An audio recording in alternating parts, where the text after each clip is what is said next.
250 ரூபா கொடுத்து சொல்றேன் குத்துறேன் எங்கடா ரூம்ல விட்டு வந்துட்டியா? பேக்ல தான்டா இருக்குது. பேக்ல தான்டா. சரி மச்சான்.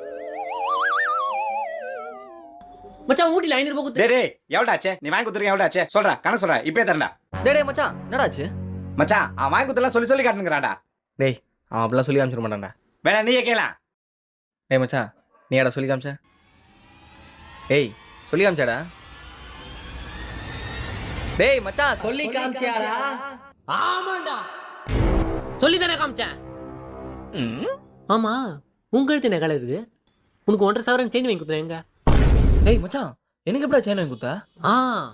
உனக்கு நான் வாங்கி தரல. வாங்கி தரத்தை சொல்லிட முடியும். வாங்கி கொடுத்து தானே சொல்லிட முடியும். வாங்கி கொடுக்கும்போது எடுத்து பேக்ல அடிக்கிறான் வாடான்னு சொல்ல வேண்டியதானே? மச்சான் விட்றா டிக்கெட் எடுக்கணும் காசு கம்மியாகுது ஒரு 200 இருந்தா கூடா. டேய் உனக்கு டிக்கெட்டுக்கு காசு இருக்குதாடா?